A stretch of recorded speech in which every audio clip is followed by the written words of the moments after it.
दोस्तों जब मैं स्टॉक मार्केट के अंदर आया था तो एक सोच के साथ आया था कि फेसबुक, amazon, गूगल, टेस्ला तब उतना पॉपुलर था नहीं, लेकिन फिर भी फेसबुक, amazon, गूगल ये सारे स्टॉक्स काफी पॉपुलर थे। एप्पल काफी पॉपुलर था। तो सोच ये मेरी थी कि इन स्टॉक्स को खरीदना खरीदना चाहता हूँ, इसलिए मैं अकाउंट खुलवा रहा हूँ। लेकिन जब अकाउंट खुलवाया तब पता चला कि नहीं, आप तो सिर्फ इंडिया के ही जो स्टॉक्स हैं वो खरीद सकते हैं, और ग्लोबल स्टॉक्स अगर आपको ग्लोबल इन्वेस्टमेंट करना है तो उसके लिए ग्लोबल ब्रोकर से टाई अप, जिन ब्रोकर्स का है उनके साथ अकाउंट खुलवाना होगा। एज अ बिगिनर ये पूरी प्रोसेस मेरे को काफी ओवरवेलमिंग लगी, काफी सारा काम था, काफी सारा रायता फैलाना था इसमें। और सबसे बड़ी चीज ये है कि काफी बड़ी एक इन्वेस्टमेंट, जैसा कि लोग बता रहे थे उस टाइम मुझे, कि काफी बड़ी, और मैंने खुद भी सर्च किया तो पाया कि सच बात है कि आपके पास अगर एक छोटा पैसा है तो आपको शायद एक ग्लोबल अकाउंट नहीं खुलवाना चाहिए, उसके बजाय आपको कोशिश करनी चाहिए एक म्यूचुअल फंड के रास्ते जाने की। अब म्यूचुअल फंड्स मैंने देखे थे तो उस टाइम इंडिया में पैसिव इन्वेस्टिंग स्पेस बहुत अच्छी थी नहीं। आज के दिन में आप लोगों के लिए एक यहाँ पे मिराई एसेट, मैं क्या, मिराई एसेट जो मैनेजमेंट कंपनी है वो आपके लिए एक NYSE फैंग इंडेक्स पर ETF और FOF लाया है। तो क्या है वो, उसकी बात करते हैं आज। पहले ये आप देख लो, ये जो सारा मटेरियल है, एक मटेरियल पूरा एक तरीके से प्रेजेंटेशन ही पूरी लगभग ली गई है उनकी प्रोडक्ट प्रेजेंटेशन से, तो वो पब्लिकली अवेलेबल है, आप उनकी वेबसाइट से जाकर डाउनलोड कर सकते हैं। स्टॉक्स कौन कौन से हैं इस पे? Facebook, amazon, Netflix, Baidu, Nvidia, Google. अब गेम्स वगैरह खेलते होंगे तो एनवीडिया को आप जानते होंगे, नेटफ्लिक्स को जानते ही हैं, अमेजोन को जानते हैं, ट्विटर को जानते होंगे, एप्पल को सबने सुना है, टेस्ला को सबने सुना है, अलीबाबा, जैकमा का नाम सब जानते हैं, बाइडू शायद यहाँ पे कुछ लोग ना जानते हो। तो बाइडू क्या है? वो बेसिकली चाइना का गूगल है। जैसा आपको पता है कि चाइना में गूगल जो है वो बैंड है, तो उस वजह से बाइडू वहां पे चलता है। तो जो हमारे लिए गूगल है वो एक्चुअली चाइना के लिए बाइडू है। तो बाइडू भी एक बहुत अच्छी कंपनी है, तगड़ी कंपनी है। कुल मिला के इन 10 कंपनीज में कोई एक भी ऐसी कंपनी नहीं है जिसमें कोई भी रेड फ्लैग मुझे ऐसा नजर आता हो। वैल्यूएशंस की बात हम हो सकता है कह दें कि टेस्ला महंगा है अभी या ऐसा कुछ, लेकिन मुझे ये पर्सनली ये सारी कंपनीज पसंद है, और कहीं ना कहीं इन कंपनीज को अगर खरीदने का मेरे पास ऑप्शन होता स्टार्ट में जब मैं आया था तो मैं इंडियन मार्केट की तरफ ही शायद ना देखता। खैर, मेरे पास उस टाइम वो ऑप्शन नहीं था, लेकिन आज आप लोग अगर मेरी उस एज के हैं, मान लो कॉलेज जस्ट स्टार्ट किया है, अभी अभी पैन कार्ड बना है, इनकम एक तरीके से इनकम अर्न करने का, कुछ पैसे अर्न करने का आपको राइट दिया है गवर्नमेंट ने, तो बिल्कुल NYSE फैंग इंडेक्स ये आपके लिए है, देखना चाहिए आपको। तो इस इंडेक्स को समझाऊंगा, ब्रेक डाउन एक इसका प्रेजेंट करने वाला हूं आप लोगों के सामने कि क्या ये इंडेक्स है। चलो चलते हैं। पहले डिस्क्लेमर दे दूं भाई, ये मटेरियल जो है वो मिराई एसेट की प्रोडक्ट प्रेजेंटेशन से लिया गया है, पब्लिकली अवेलेबल उनकी वेबसाइट से आप डाउनलोड कर सकते हैं, सिर्फ उनका प्रमोशन करने के लिए वीडियो है। नहीं, मजाक कर रहा हूँ, ऐसा कोई प्रमोशन नहीं है।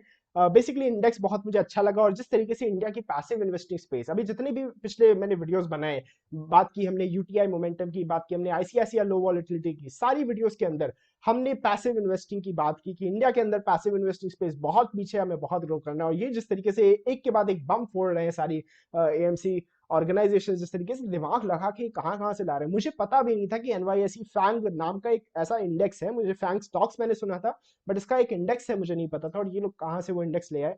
और मैं बहुत खुश था जिस दिन मेरे अपस्टॉक्स के रिलेशनशिप मैनेजर जो हमारी मैम है, उन्होंने मैसेज किया कि NYSE फैंग का इंडेक्स आ गया है और आप चाहें तो अपने लोगों को बता सकते हैं।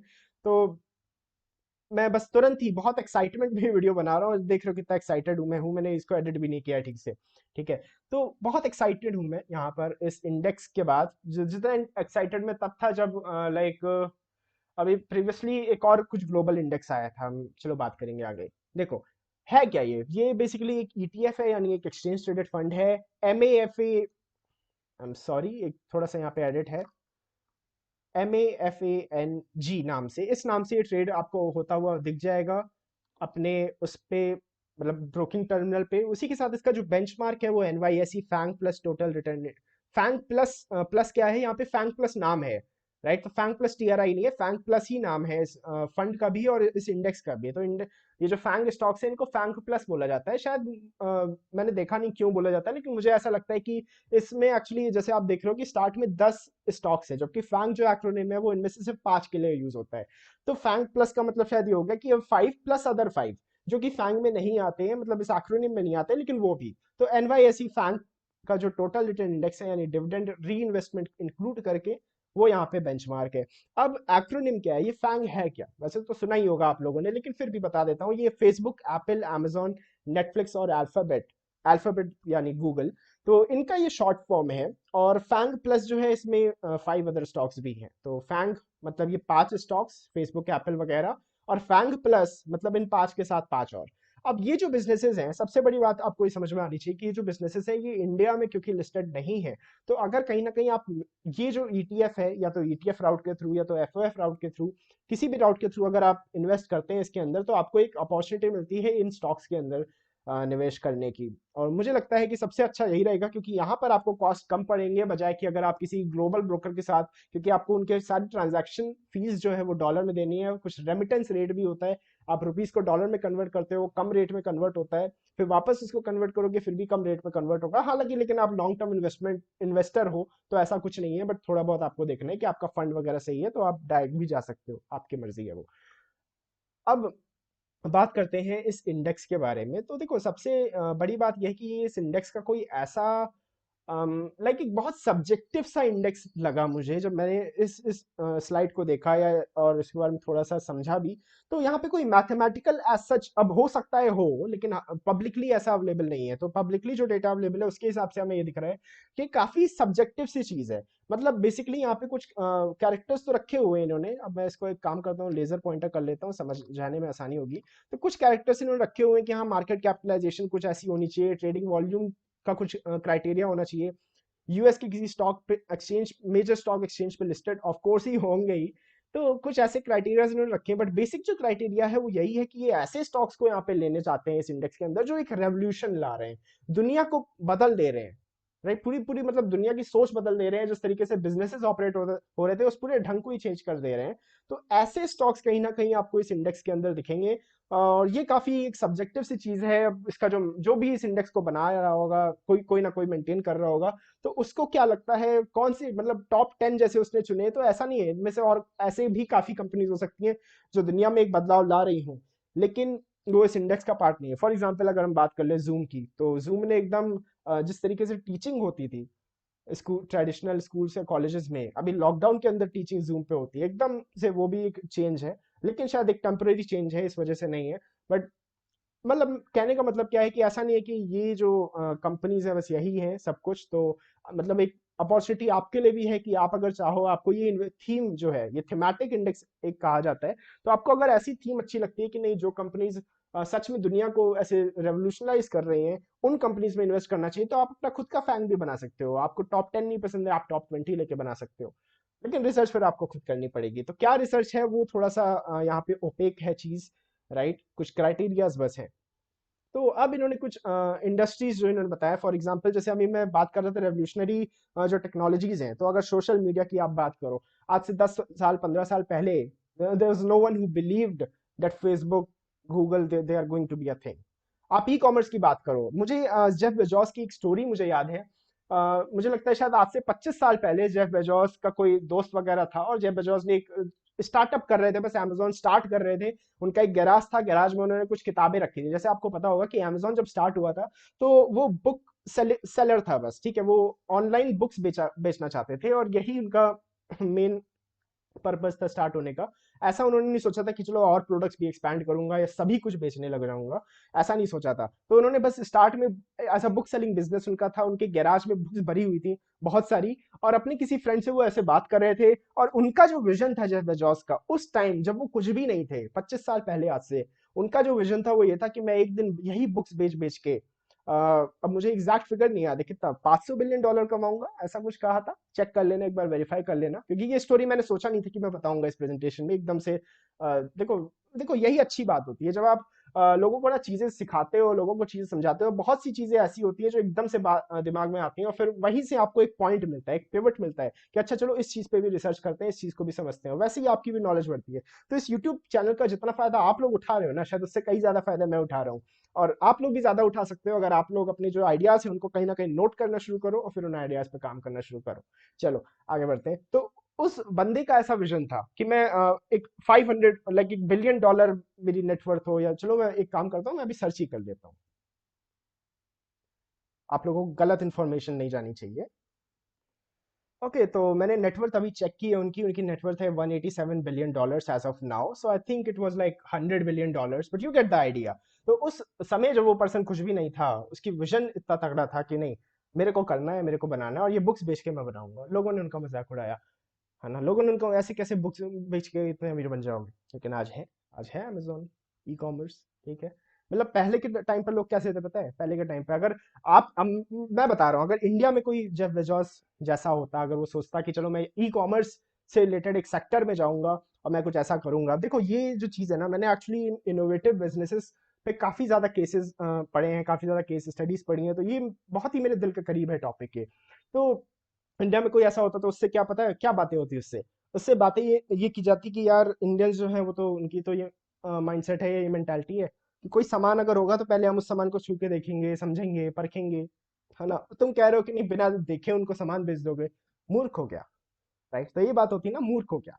तो लेकिन नहीं, एक वही बंदा था, वो मूर्ख था या क्या था, लेकिन उसने ऐसा कर दिखाया, ठीक है। तो प्रोडक्ट्स की अगर बात करोगे तो एप्पल जिस तरीके का रेडिकल इनोवेशन, आईफोन, अगेन सभी को पता है। स्ट्रीमिंग में मुझे लगता है यहाँ पे स्ट्रीमिंग में कोई है क्या, स्ट्रीमिंग में नेटफ्लिक्स ऑब्वियसली, कैसे भूल सकते हो आप नेटफ्लिक्स को, amazon प्राइम को। नेटफ्लिक्स amazon दोनों ही पार्ट है फैंग इंडेक्स के। सर्च इंजन में I think again they are talking about Google and Baidu. Electric vehicles we are talking about Tesla. लोग कह रहे थे इलेक्ट्रिक व्हीकल्स इंडिया में नहीं आ सकती, यस अभी थोड़ा सा एक स्टार्ट इंडिया में किया है, राइट। बेंगलोर में एक सेंटर सेटअप हुआ है, टाइम लगेगा, नो डाउट टाइम लगेगा, सारे चार्जिंग स्टेशन सेटअप करने पड़ेंगे, टाइम लगेगा। बट जिस तरीके से इंडिया में stocks, auto stocks specifically like Tata Motors वगैरह जिस तरीके से भाग रहे हैं, मुझे तो ऐसा लग रहा है कि अभी आने वाला है।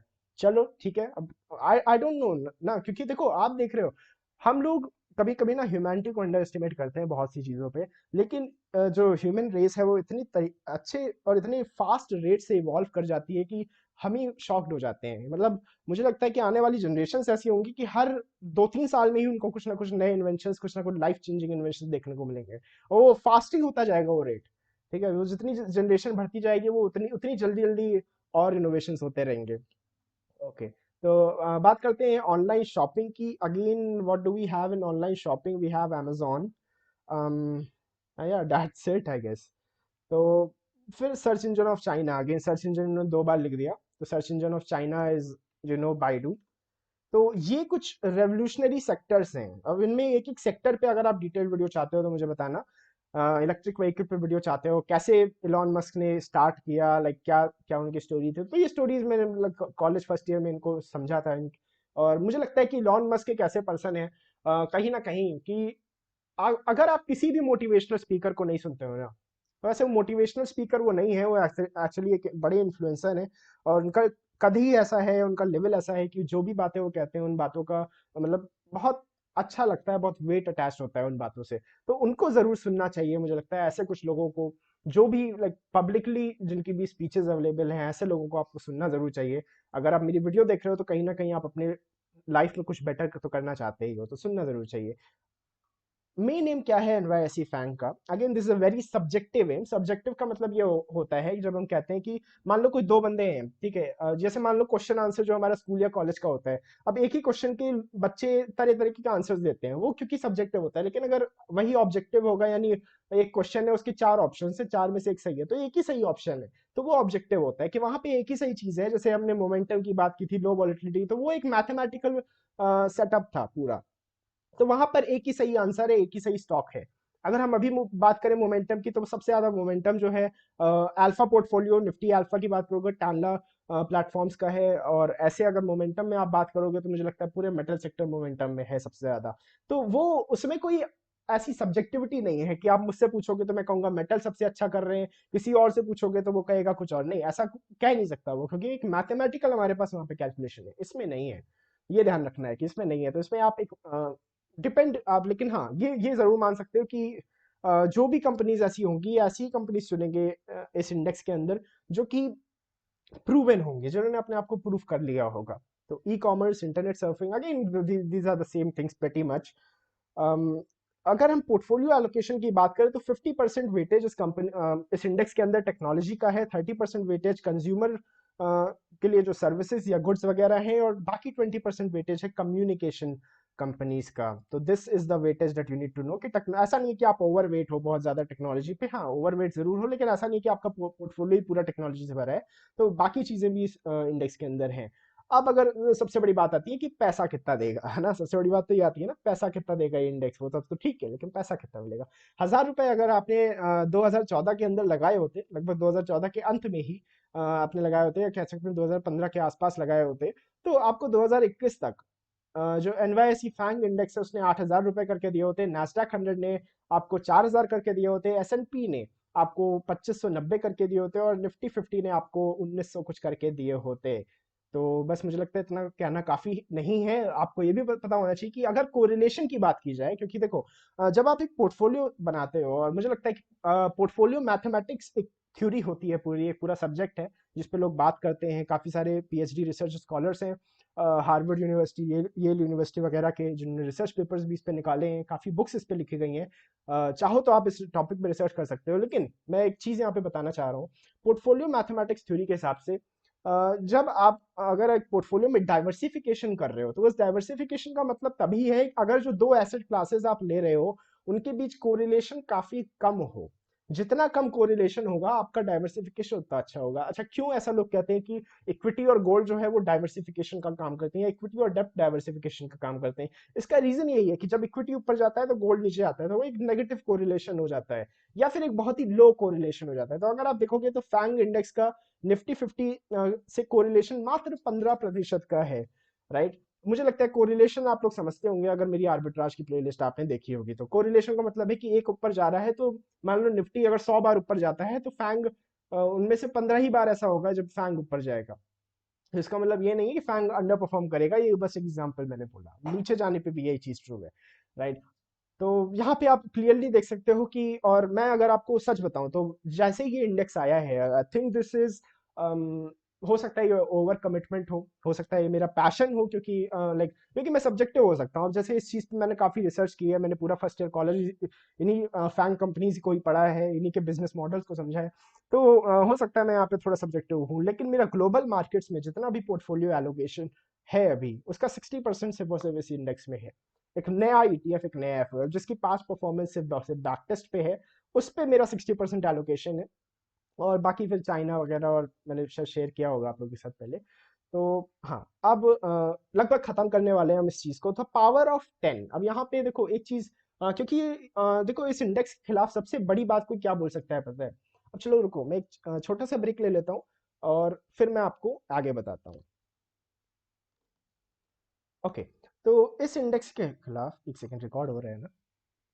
हाँ। तो इस इंडेक्स के खिलाफ जो सबसे बड़ी बात कोई बोल सकता है वो यही बोल सकता है कि, ओप्स, वो यही बोल सकता है कि इसमें तो यार सिर्फ 10 ही कंपनीज हैं, यानी डाइवर्सिफिकेशन का क्या हुआ? डाइवर्सिफिकेशन तो हमारा चला गया। तो इसीलिए इन्होंने बताया है कि इन 10 कंपनीज की क्या पावर है, market capitalize 10 companies, it's like a very bad portfolio allocation. ठीक है, मैं आगे इन बातों को आपको बताने वाला हूँ। आगे मैं आपके, देखो मार्केटिंग के अंदर ना एक सबसे बड़ा कॉन्सेप्ट होता है कि अगर गेस्ट आपका है, मान लो आप किसी पर्सन को प्रेजेंटेशन दे रहे हो, और आपको पता है कि उसके मन में एक डाउट कुछ आ सकता है, तो उसके मन में वो डाउट आए उससे पहले ही आप वो डाउट क्लियर कर दो। और फिर उसके बाद कोई और भी उसको बताएगा कि नहीं ये चीज़ तो गलत इसमें हो सकती है, तो वो उसको खुद ही बता लेगा। और जब आपके साथ ऐसा होने लगे ना कि आप किसी पर्सन को कुछ चीज़ बता रहे हो, किसी प्रोडक्ट के बारे में बता रहे हो, और वो पर्सन खुद ही उस प्रोडक्ट को डिफेंड करने लगे ना, तो समझ लो कि आप बहुत तगड़े मार्केटर बन गए। तो चलो ठीक है, तो ऐसे ही बस बात कर रहा था। पावर ऑफ 10 क्या है? मार्केट कैपिटलाइजेशन 7.7 ट्रिलियन डॉलर्स की। अगर देशों, मतलब एक ऐसा देश बना दो इन 10 कंपनीज का ही, थर्ड लार्जेस्ट कंट्री होगी वो। जीडीपी के टर्म्स में रेवेन्यू की बात करेंगे 1.09 trillion dollars, which is 3 times of Indian government total receipt of the financial 2019-2020। Cash $500 billion, net income $179 billion. Those are huge numbers, those are very huge numbers. अगर आप zeros के साथ लिखोगे they would appear more huge. तो okay, so यहाँ पर आप returns देख सकते हो अपने, right, in terms of the percentage. तो अगर मैं रिटर्न देखता हूँ इन टर्म्स, अब देखो एक चीज और याद रखनी है आपको कि यहाँ पर जो आपका इन्वेस्टमेंट होगा इन कंपनीज में वो डॉलर टर्म्स में होगा, और Indian rupee in the over the long term अगर आप देखोगे तो इंडियन रुपी डॉलर के हिसाब से डेप्रिशिएट कर रहा है। मुझे याद है जब मैं पैदा वगैरह हुआ था, स्टार्ट जब मैंने किया था अपना लाइफ का, तो मुझे याद है कि डॉलर 37 रुपए का हुआ करता था। आज की डेट में डॉलर 70 के ऊपर है, 72 75 इस आसपास है। तो आप देख रहे हो ये डेप्रिसिएशन। तो सबसे बड़ी बात है कि आप इन कंपनीज में अगर एक लॉन्ग टर्म निवेशक हो, शॉर्ट टर्म की मैं बात नहीं कर रहा क्योंकि उसमें डेप्रिसिएशन इतना नहीं दिखेगा आपको, हो सकता है कि रुपी भर जाए, रुपी मजबूत भी हो सकता है शॉर्ट टर्म में। लेकिन अगर आप एक लॉन्ग टर्म की बात कर रहे हो तो जो हमारा पास्ट का डेटा है उसके हिसाब से देखें तो हमारा जो रिटर्न है आईएनआर में वो थोड़ा सा और बढ़ के आएगा। तो एनवाईएसई फैंग इंडेक्स के अंदर अगर हम 5 ईयर्स का रिटर्न देखेंगे 46.8% का, निफ्टी 50 के अंदर 17.3, और ये सीएजीआर रिटर्न हैं मेरे हिसाब से, राइट। और अच्छा, रिस्क एडजस्टेड बेसिस पर भी, मतलब रिस्क भी एडजस्ट इस पे किया हुआ है। तो देखो रिस्क एडजस्टेड रिटर्न्स वैसे इनका कोई उतना आपके लिए, एक सेकंड में दूसरी एक स्लाइड होगी शायद यहाँ पे, मैं उसको पुल करने की कोशिश करता हूँ। Okay done. तो अब देखो यहाँ पर हमारे पास कैलेंडर ईयर की भी परफॉर्मेंस है और इसी के साथ साथ हमारे पास पिछले 5 3 वगैरह ईयर्स की भी परफॉर्मेंस है। तो 5 ईयर्स के अंदर 46.8% C A G R, definitely huge. अगर नैस्डैक से आप कंपेयर, जो हमारे पास शायद एक पैसिव इन्वेस्टिंग में बेस्ट ऑप्शन वाज नैस्डैक और S N P, I mean depend करता है। लाइक ऐसे कभी एस एन पी होता है बहुत अच्छा कर जाता है, कभी नैस्डैक होता है अच्छा कर जाता है। तो उससे भी बेटर है मेरे हिसाब से यहाँ पर, जैसा इन्होंने दिखाया हुआ 5 ईयर्स का C A G R. Again we can, if you talk about the risk, this is important. If you talk about the risk, so NYSE FANG index के अंदर आपको देख रहा परसेंटेज जैसा आप देख रहे हो वो थोड़ा सा हायर है। तो इसका मतलब ये है कि ये जो एक्सेस रिटर्न्स है वो कहीं ना कहीं um, एक रिस्क एडजस्टेड बेसिस पर, अगर वैसे आप एडजस्ट करोगे रेशियो निकालोगे तो उस रेशियो के हिसाब से आपको ठीक लगेगा कि नहीं। हम ऐसा देखो, हम ज्यादा रिस्क जरूर ले रहे हैं बट ऐसा नहीं कि हम बहुत ज्यादा रिस्क ले रहे हैं। मतलब रिटर्न के कंपैरिजन में रिस्क बाय रिटर्न अगर आप करोगे, सॉरी रिटर्न बाय रिस्क करोगे, तो वो रेशियो आपको ऐसा दिखेगा कि नहीं वो पर यूनिट हमारे लिए वो अच्छा आ रहा है, राइट, पर यूनिट हमारे लिए वो बुरा नहीं है। तो ये चीज आपको समझनी है कि नो डाउट हो सकता है कि जब मार्केट क्रैक हो, क्योंकि ये बड़े मोमेंटम स्टॉक्स होते हैं और ये बहुत ही ज्यादा, लाइक इनमें कभी कभी क्या होता है लोगों की हाइप ज्यादा बन जाती है। इसका मैं एक साइकोलॉजी आपको समझाता हूँ। बहुत बार क्या होता है कि जब मार्केट बहुत ज्यादा बुलिश होती है तो सब लोग पैसा लगाने के लिए मार्केट में तैयार होते हैं। तो वो देखते हैं कि अच्छा कौन सी कंपनीज हैं ऐसी एकदम ही जो जिनकी अलग ही सोच है, एकदम ही कुछ नया कर रही हैं। तो इन कंपनीज में कभी कभी बहुत ज्यादा लाइक ओवर वैल्यूड कंपनीज हो सकती हैं। तो बस वही वजह है कहीं ना कहीं इन कंपनीज के ज्यादा क्रैक करने का। इसमें फंडामेंटल्स बहुत स्ट्रांग है नो डाउट, बट कहीं ना कहीं जब कोई कोई भी चीज अगर ओवर वैल्यूड हो जाएगी तो अगर मार्केट रिवर्स करेगी नीचे आएगी तो वो चीज गिरेगी भी ज्यादा। तो इसका रीजन बस यही है कि उसके वैल्यूएशंस वहां पे थोड़े ज्यादा हो गए थे, और ऐसा कोई रीजन नहीं है। तो ये चीज आपको समझनी जरूर है कि अगर रिस्क या ड्रॉडाउन की आप बात करोगे तो वो जरूर है, बट आउट परफॉर्मेंस आपको दिखेगी। आउट परफॉर्मेंस कैसे दिखेगी अगर मैं इसको पेंट पे समझाता हूँ। ठीक है, देखो समझना है, वॉलेटिलिटी आपका यहाँ पे दुश्मन नहीं है। अब देखो मान लो एक कोई स्टॉक है वो ऐसे बढ़ता है और ऐसे गिरता है, फिर ऐसे बढ़ता है और ऐसे गिरता है। और इसी में अगर मैं कोई एक और स्टॉक बनाता हूँ कि जब बुल मार्केट होती है तब वो ऐसे बढ़ता है और जब बेयर मार्केट होती है तब वो ऐसे गिरता है। तो बुल मार्केट होती है फिर से तो वो ऐसे बढ़ता है और बेयर मार्केट में ऐसे गिरता है। तो अगर परसेंटेज की आप बात करोगे तो इस जो रेड लाइन है इसकी दोनों गिरावटें परसेंटेज वाइज हो सकता है बड़ी हो, लेकिन आउट परफॉर्मेंस आपको एक लॉन्ग टर्म में जैसे जैसे वेव्स बनती जाएंगी वो आउट परफॉर्मेंस बढ़ती जाएगी। तो एक स्टार्ट में इनिशियल फेज में हो सकता है आपको अब जैसे अगर आप एंट्री ही कभी ऐसी टाइम ऐसी जगह पे करो जो मैक्सिमम लोग करते हैं, तो ऐसी जगह पे कहीं एंट्री आप करोगे तो ड्रॉ डाउन आ जाएगा, हो सकता है बाकी मार्केट कम गिरे आपका पोर्टफोलियो ज्यादा गिरे। तो ये चीज आपको समझ के रखनी है कि ये चीज हो सकती है। हालांकि मुझे नहीं लगता कि फैंग इंडेक्स में इतना बड़ा कोई वो चीज होगी। ये चीज ज्यादातर अल्फा जो पोर्टफोलियोज होते हैं या एक्सेस रिटर्न्स वाले पोर्टफोलियोज होते हैं उनके साथ होता है। ये चीज आपको समझनी है। अच्छा, कैलेंडर ईयर की अगर परफॉर्मेंस को देखा जाए तो पिछले 8 कैलेंडर ईयर्स में से 7 में इसने आउट परफॉर्म किया हुआ है इन सारे ही इंडेक्सेस को। Again you can pause the video see this performance. अब कॉन्स्टिट्यूएंट्स अगर इसके देखा जाए, देखो सबसे बड़े वैल्यू सबसे बड़ा पॉइंट जो बहुत अच्छा पॉइंट ये लोग लेके आए हैं उसका रीजन है, देखो मैं मिराई एसिड की प्रोडक्ट प्रेजेंटेशन क्यों यहाँ पे यूज कर रहा हूँ, इसका रीजन है कि मैंने खुद रिसर्च की और जिस तरीके की प्रेजेंटेशन इन लोगों ने बनाई है मुझे लगता है उससे बेटर मैं बना नहीं सकता था। तो इसीलिए मैं इनकी प्रेजेंटेशन को ही यूज कर रहा हूँ। अभी ये उनकी कंप्लीट प्रेजेंटेशन नहीं है तो आप जाके जरूर चेक करना। खैर अगर इन्होंने यहाँ पे प्राइस टू अर्निंग रेशियो की इन्होंने बात की है कि निफ्टी 50 के जो टॉप 10 कॉन्स्टिट्यूएंट्स हैं उनका अगर आप पी देखोगे तो बहुत एक्सपेंसिव वैल्यूएशन आपको दिख रहा है, एक ड्रास्टिक डिफरेंस दिख रहा है। और यहाँ पर आपको दिख रहा होगा तो सिर्फ एक ही रेड फ्लैग है, वो है टेस्ला जिसका पी हाईएस्ट है इस पूरे ग्रुप में, राइट। लेकिन अगर बाकियों में आप देखोगे तो आपको दिखेगा कि वो कंपनी कंपैरेटिवली थोड़े चीपर वैल्यूएशंस पे हैं। टेस्ला और ट्विटर थोड़ा सा ठीक है, बट एचडीएफसी वगैरह, टाइटन वगैरह, तो लाइक आप एक कंपैरिजन दिखाया है कि वो सस्ते वैल्यूएशंस पे भी हैं ये स्टॉक्स अभी भी इतना बढ़ने के बाद भी। Pros, again you can take a part in changing the world. You feel like कि ये टेक्नोलॉजी जो आई है तो हमने भी भाई इसमें इन्वेस्टमेंट किया था, और इस टेक्नोलॉजी अगर कोई चेंज करती है दुनिया को आगे आने वाले टाइम में तो उसका फायदा आपको भी मिलेगा। I think this is by far, again this is a huge statement, so I मैं रॉन्ग हो सकता हूँ, but I think this is by far the most outperforming passive ETF in India, in my knowledge. in my knowledge in the brackets is necessary। और एक और चीज मैं बताना चाहूंगा आपको कि कॉन्स इसके क्या हैं। लास्ट पॉइंट अभी बचा है, इसका डिस्कस करेंगे। कॉन्स इसके क्या है? एक कंसंट्रेशन रिस्क है। बहुत से लोगों का मानना है कि इसमें कंसंट्रेशन रिस्क है कि जब आप सिर्फ 10 कंपनीज के अंदर निवेश कर रहे हो, मान लो उनमें से कोई एक कंपनी ढह गई, कोई एक कंपनी खराब हो गई, हो सकता है किसी भी रीजन की वजह से, तो आपका पोर्टफोलियो सीधे 10% डाउन हो जाएगा उसी एक कंपनी की वजह से। जबकि आप निफ्टी 50 या किसी ऐसे में इंडेक्स में रहते हो, अगर आप निफ्टी 50 की बात करोगे तो एक कंपनी से 2% इफेक्ट पड़ेगा आपके पोर्टफोलियो में। उसी बात में आप S&P 500 की बात कर लो, पैसिव इंडेक्स वो भी है, तो आप उसकी बात कर लोगे तो 0.2% का ही इफेक्ट है। मतलब किसी एक कंपनी से बड़ा इफेक्ट नहीं पड़ेगा आपको, ये चीज है। लेकिन अब मैं इसके सामने एक चीज कहना चाहता हूँ दोस्तों, अगर आप 500 कंपनीज में इन्वेस्टेड हो S&P 500 में, तो बहुत चांसेस कितनी है कि उनमें से एक कंपनी या 10 कंपनी या 20 कंपनी फेल हो जाए? बहुत ज्यादा चांसेस हैं, क्योंकि आप जितनी ज्यादा कंपनीज ले रहे हो उतने ज्यादा अपॉर्चुनिटीज आप दे रहे हो उनको फेल होने का या पास होने का, if you assume random probabilities. और आप सिर्फ 10 ही कंपनीज आपने लिए हैं, वो भी टॉप के लिए हैं, क्या चांसेस हैं? कम है, लेकिन है, नो डाउट प्रोबेबिलिटी है, कम है, ये समझना है। तो अब एक चीज जो चार्ली मंगर और वॉरेन बफे दोनों ही जिस पे अग्री करते हैं वो ये है कि डाइवर्सिफिकेशन इज फॉर इडियट्स। इस पे अगर आप इस चीज को सर्च करोगे, इस लाइन को सर्च करोगे, तो आपको यूट्यूब पे इनकी एक वीडियो भी दिखेगी इनके कॉन्फ्रेंस की, आप उसको जाके सुन सकते हो। बहुत सारे रिसोर्सेज एक्चुअली मैंने बता दिया आज की वीडियो में। But diversification is for idiots, तो इसका मतलब क्या है? इनका ये कहना है कि डाइवर्सिफाई वो लोग करते हैं जिनको पता नहीं है कि वो कर क्या रहे हैं। तो अगर आपको लगता है कि हाँ, फैंग इंडेक्स इस वास्तव में एक चीज है, इसके हिस्टोरिकल जो परफॉर्मेंस का डेटा है आपको ये अच्छा लगता है, अगर ये डेटा आपको, देखो मैं सिर्फ बात कर रहा हूँ अब डेटा पे, वो तो थीम की बात थी, वो तो आपको इमोशनल करने वाली बात थी कि हाँ, हम इमोशनली हम एक तरीके से हम कनेक्ट फील कर पाए। लेकिन फिर बात आती है डेटा की, पैसा कितना देगा, है ना? बात तो वही है, पैसा कितना बनेगा। तो अगर आपको लगता है कि हाँ, ये सारी चीजें हैं, सही है, आपको इस पर भरोसा है, तो don't worry about the concentration risk, don't worry about it.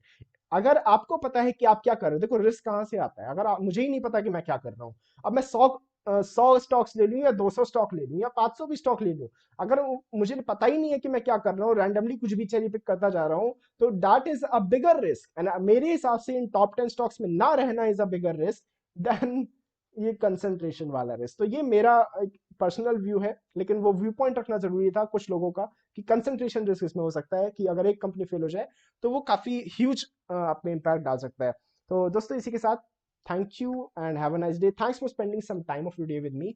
और मैं ये भी बताना चाहूंगा आपको कि इसमें प्रेजेंटेशन के अंदर काफी सारी टॉपिक्स ऐसे हैं जो रह गए हैं। मतलब जितने भी सेक्टर्स यहाँ पे हमने जितनी सेक्टर्स की बात की, फॉर एग्जाम्पल हमने ये जो 10 कंपनीज की बात की, इन 10 कंपनीज पे इंडिविजुअल वीडियोस हो सकता है किसी को चाहिए हो, अगर आप लोगों को चाहिए हो, या फिर हमने यहाँ पे जितने भी सेक्टर्स की बात की, social media, e commerce, products की सारी सेक्टर्स ऐसे बने कैसे, इस पे क्या आप केस स्टडी चाहते हैं, क्या आप बिजनेस मॉडल। अब मैं ये बात आपको बता दूं कि अगर मैं केस स्टडी बना दूंगा उस वीडियो पे व्यूज आ जाएंगे, क्योंकि मैंने देखा है यूट्यूब पे ऐसी वीडियोस पे व्यूज आते हुए, लेकिन वो स्टॉक मार्केट में उतना हेल्प नहीं करेगा आपको। एक बिजनेस का, एक कंपनी का बिजनेस मॉडल समझना, राइट, कंपनी की पूरी बैलेंस शीट वगैरह देखना, मेरे हिसाब से स्टॉक मार्केट में उतनी ज्यादा हेल्प नहीं करेगा आपको, इन टर्म्स ऑफ जो टाइम आप उस पर लगाओगे, जो टाइम आप इन्वेस्ट करने वाले उन चीजों पे। उसी की जगह you can just basically do simple mathematical models, और काफी ज्यादा हेल्प करने वाली वो चीज। फिर भी अगर आप देखना चाहते हैं इन सारे सेक्टर्स के ऊपर किसी, या इनमें से किसी एक आध सेक्टर के ऊपर,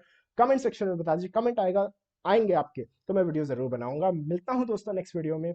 नमस्कार, जय हिंद।